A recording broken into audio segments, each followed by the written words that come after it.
Hello and welcome. My name is William Carver and I'm delighted to once again be hosting an episode of SCC's podcast, SCC Simplify. And I'm joined today to talk about all things in Copilot and productivity by Tom and John, which rhymes, which is quite good.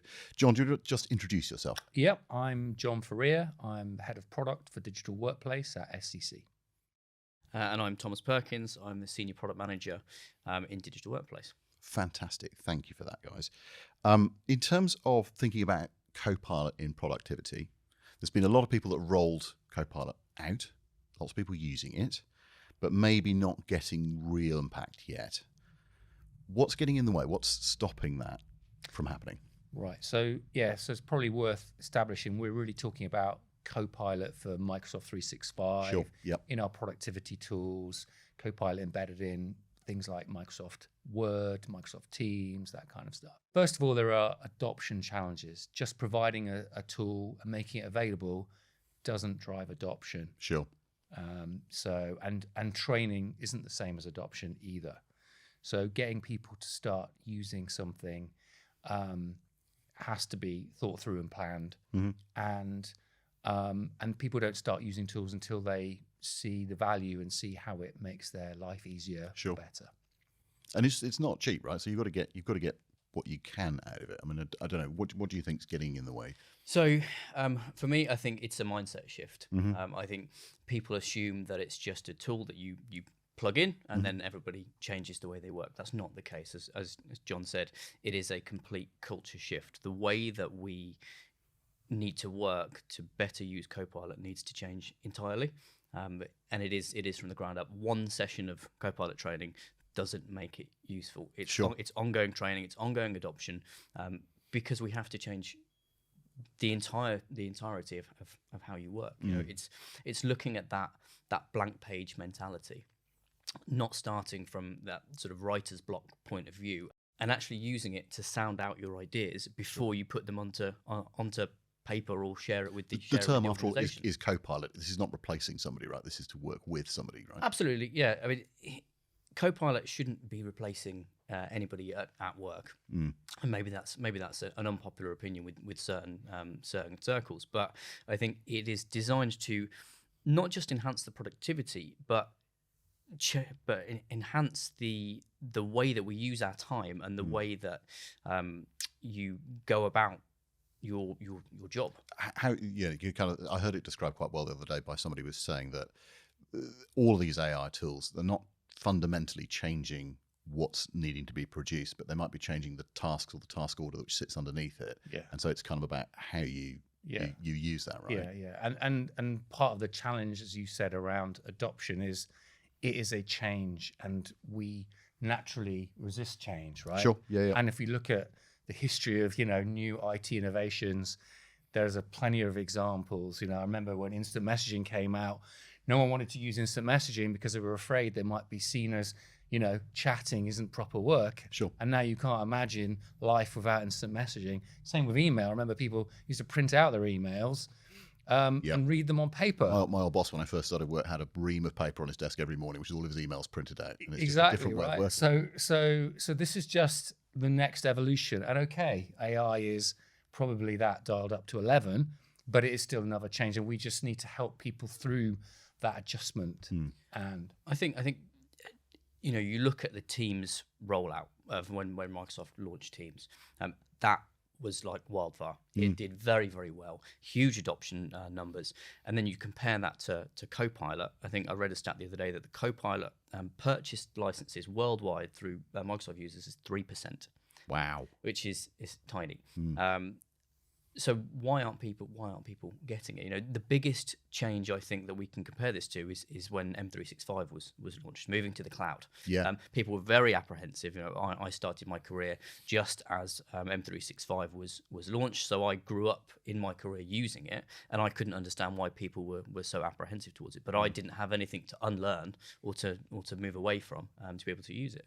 And I think now we're getting to a stage where people are coming into the working world expecting to use Copilot and not having the support they need to be able to do that. Yeah, and I think I've certainly heard people use phrases like Copilot-first mindset, which is one of those really easy to say things, but maybe people don't quite get what it means in particular. I mean, have you got examples of Copilot mindsets? Totally. I mean, I use it all the time myself, but it is like Tom mentioned, the blank page syndrome. It's and as a product manager, I'm often having to create content, Sure, like many of us do. And, only a few years ago, creating content meant there's a blank page. Right, I've got to think about, what am I going to say? How am I going to say it? What are the key points I want to make? Where should I start? Do I start with intro? All that kind of stuff. The Copilot mindset is, I can just give it a task and it can come up with the first draft really fast. So that's kind of the heavy lifting is done. And then, of course, the job of me as the human is to edit, think about tone, get it to be what I actually want. But someone's just done that heavy lifting of, getting over that sort of intimidation. I've got a blank page, I don't know where to start. I think a lot of people are worried about using Copilot and it producing what you call work slop. People are familiar with the phrase AI slop. I think work slop is the next iteration of that in the professional world. You shouldn't be delivering documents through Copilot as the finished article. Yeah, sure. And I think that's the one thing that people are scared of, is that people are going to think they haven't tried. Where I think the impact could be increased with Copilot is through leaders adopting it and leaders being open about how they use it, because everybody uses it. I think if you're a knowledge worker, it is just invaluable. It's a really useful tool. And I think we need to be open with each other when it comes to the professional environment, that everybody uses it. It shouldn't be the finished article. It is still your work. It's just written in a way that is more logical and sensical. And so for me, I can just brain dump into Copilot. I've trained one of the Teams agents to regurgitate in the way that I want it to deliver. And it's all about how you prompt it as well. I was going to say, because when you really get into the guts of this, that you put a tool onto the desk, and I don't know if you've used Excel, and probably lots of people have, the reality is that using an Excel spreadsheet, you're probably using 5% of the capability of what it can actually do, right? Yeah. I'm sure, I think I'm pretty good, but there's lots of functions in there I don't understand. But with Copilot, because it is natural language and you can talk to it, you should in theory be able to get the value out quite quickly. But that understanding of how to do, for example, prompts and reprompt and prompt again is such a critical part of adoption that often gets missed, right? I mean, it's really key. Absolutely, learning. and that's where the having a good adoption plan and having people, drive adoption in the organization can really help. You can do a lot of things, like you can run sort of adoption type sessions like promptathons or hackathons, where I love promptathons. Yeah, so you get people together and you kind of you try things out and you experiment and show what the results can be. So it creates, so that's in itself kind of a nice, fun, positive thing to do, but obviously it kind of fires up the imagination about what's possible. Because there's nothing like seeing somebody do it in practical, right? Yeah, that's right. And if leaders, and this is where I think leadership does play a part, because they have to kind of, some cases, give permission. It's okay for you to use these tools. They are there to help you be more productive. And so don't be afraid of using them. Don't be afraid of saying that you did use them and how you use them. And by sharing our experiences and by talking about, I did this, everyone else can kind of go, oh yeah, it's okay to use these tools. And it really does make a difference to my day. So just a little side bit on the prompting. So I've actually created a Copilot agent that helps me refine prompts to be able to get better results out of Copilot when I'm actually using it. And it's been phenomenal, because I think a lot of people don't know how to prompt. I think that, and there are very specific ways that you need to be able to do it. There's a document that I found online. I can't remember what it was called, but it's essentially gives you sort of the three letters of how to prompt. I think it's tag, task, action, goal. Right. And you should write all your prompts using that format. And I think there's 6 or 7 other options on this. If you search Copilot prompt tag, it will. Well, I'm sure we can find it. It will come back somewhere. But it gives you the how to prompt properly, and that's why promptathons are so cool, because you see what is capable when you get the prompt absolutely perfect. So I mean, and all this sounds great, and it's a cool tool. It's quite an expensive tool. We've talked a little bit about some of the fear from organizations about how to get involved. But I think the other piece of it is if you just look at the budget that you need to outlay to have this tool available, getting the return and measuring that return is really key. So what are the kind of measures that you should look at when you're thinking about particularly productivity, right? I think, when you speak to a C-level person in an organization and you're trying to talk to them about Copilot value, and you explain the productivity gains that could be had, and you say, well, this person could save half an hour of their time every day by doing this. That's not enough for them to justify the and they don't believe you necessarily, right? No. Oh, well, that person might just spend the last 30 minutes getting a coffee or speaking to their friends or doing something else. How do you justify that spend? And it's not the amount of time you save, it's the quality of the work that you do and the speed at which you can change the processes that the organization works to. I know in another podcast you talk about supply chain. You could theoretically use that to completely revolutionize how you do an entire supply chain using Copilot, but that requires so much work to change. It's a different kind of work, isn't it? Yeah, absolutely. I mean, I remember when I first saw pivot tables working, right, and the amount of data that you can pull out and the way that you can use it.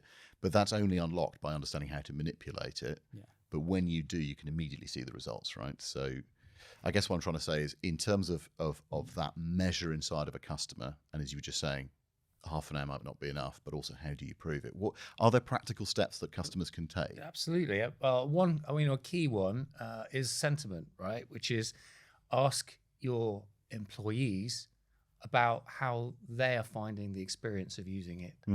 Are they using it? How much time does it save them in the day? You could do simple surveys. What would happen if we took it away? And that's a big one. Yeah, sure. You try taking it away and you'll suddenly see how valuable it really is. Because it really does make that much difference. So I think sentiment's a good one, because obviously measuring productivity per se is quite a hard thing to really do. Sure. You can sort of see naturally the output, but I think talking to people and the employees about how valuable it is to them and their day, like if someone wanted to take it away from me, I'd out of my cold dead hands. Exactly. So I'd get pretty upset. And in terms of the ROI, in terms of saving half an hour, it's way more than half an hour a day. I mean, I saved days a month in time. Really, as much as that? Oh, absolutely, 100%. Literally, it's kind of like having my personal assistant all the time, and I would be lost without it. I think. It's revolutionary for me.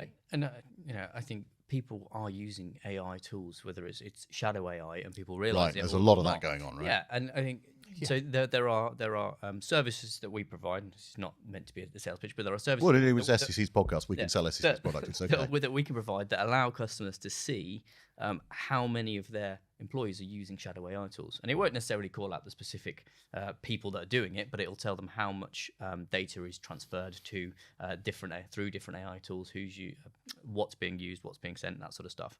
And I think that is a real eye opener for a lot of businesses. They go, 80% of our employees are using AI. We should be paying for this to make sure it's secure. Yeah, to keep it. Because that's the real thing. Is if people start taking data and dumping it into, I don't know, Claude Online or whatever, then that's clearly a breach. We keep that in-house, keep control of it. And very much so, yeah. And that is a key point, because we haven't really talked about data. And when we come back to that whole question of why is it not being adopted more widely, there is that fear about, well, our data's not in control. Sure. We don't know what we don't know about our data, and so we'd better not deploy these tools, because we don't know what people are going to find. I think it's important to note that everyone can already find that data if it's not properly secured. Yes. Yeah, it's just a case of Copilot goes and finds it. And maybe that's forcing organizations to take a different stance around data that they already need to do. 100%. 100% they need to do that. And there are very straightforward, simple tools that will help them get through that hump quite quickly, get a bit more comfortable and relaxed and feeling secure about their data, and then they can, let people loose on the tooling. Absolutely, yeah. So I guess we've talked in quite general terms around productivity and around the concept. Very practically, somebody's sitting there with Copilot, they bought it, they've rolled it out. They don't know if it's getting adoption, or maybe it isn't. What are the practical steps that you'd suggest an organisation starts to take? Okay, quite a few.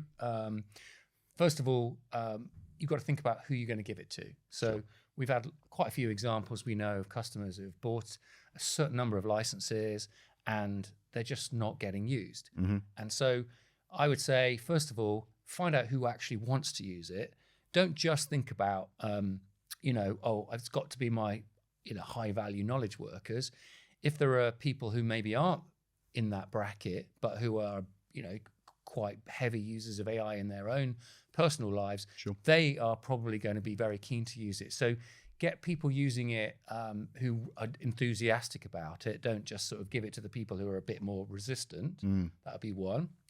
Secondly, you can kind of start with some use case sort of business units or parts of your business where there's an easy fit. Find a problem that you need to solve.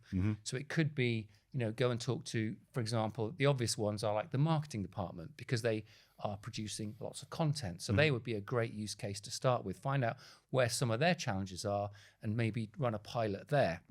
Or sales would be another good one, right? So one thing we haven't talked about is the power around Copilot of summarizing meetings and giving you insights and output from a meeting. So what's great, if you're having conversations or meetings with a customer and you're a seller, you can summarize all of the key points of that meeting and the actions and the insights and the things that the seller might want to then record, put in their CRM, that kind of stuff. All of that, by the way, can be just completely embedded into that whole CRM process. So so use cases, I think, is a good one as well. Yeah, I think, having Copilot's ability to transcribe meetings doesn't just turn it into a meeting, it turns it into an asset that you can use and you can actually relay back to, and you can have a conversation with that meeting about what happened, and you can afterwards ask it questions and engage with it in a way that you could never do that before. You can look at, I built a prompt that allows me to interpret meanings behind what people have said, and link that to other conversations I've had with other people, to come up with action lists and meeting plans and product strategy ideas to be able to push that through, which is something that was never possible before. And that insight is, again, invaluable. So if you very practically, we talked there about get users on board that actually want to come and play ball. Use them then to kind of lead other people to it. Think about things like demonstrating from leadership what's going on, looking at some of the prompting coaching that you can do around this. Is there anything else that customers should think about in terms of adoption? I think training. I think one session is not enough. Right. Doing an online session that's 30 minutes to an hour about Copilot and the value of that is not going to change the culture of how people use Copilot. It needs to be a regular thing, and it needs to be properly planned. Otherwise, people will just go back to the way of working. I mean, I've seen it work well. Where in one customer I know who they ran almost, I think it was once a fortnight. They'd run these sessions, kind of, you call them adoption, call them training, call them drop-ins, whatever you want to call them, inviting people, everyone who'd been given a Copilot license, and then each week they would go through like a use case, something that somebody had done in the intervening time. And just highlight that to this is what we did. Have you, and get everyone else to share their experiences. Oh, I used it for this, or I used it for that. So people can kind of, again, spark their imagination about areas that they can really get value. I mean, I know inside of Microsoft, as an example, when they were first starting to try and roll it out and get adoption internally, every meeting would end with and here's a use case that I've used for preparing for this meeting, or I will now use as a part of the exit for this meeting and what we do next. Which just immediately started to get everybody to think about how to use it. And then in terms of, you mentioned leadership, and another example where it can help is if you get buy-in from leadership and get them to really get it as well, and get them to sort of influence their teams, not just in you have permission to use it, but let's think about this, guys. Let's think about how it can help us in our team objectives. Go away and come back with some use cases or some ideas about how this might benefit the team. Where have you seen it work? What are your ideas? Get everyone to kind of start to, in team meetings, start to share and talk about it. And that makes it very practical and very tangible for the individuals, but also for the organisation as a whole. So when you go back to that saving half an hour a day or whatever it is, actually you can start to really see that in real time. I guess, are there any particular do's and don'ts that you think customers should have in their mind? I mean, you talked about adoption there quite a lot, but is there any examples where it's gone horribly wrong? Because that's always interesting for people to hear about. I think when leaders don't engage with it. I think if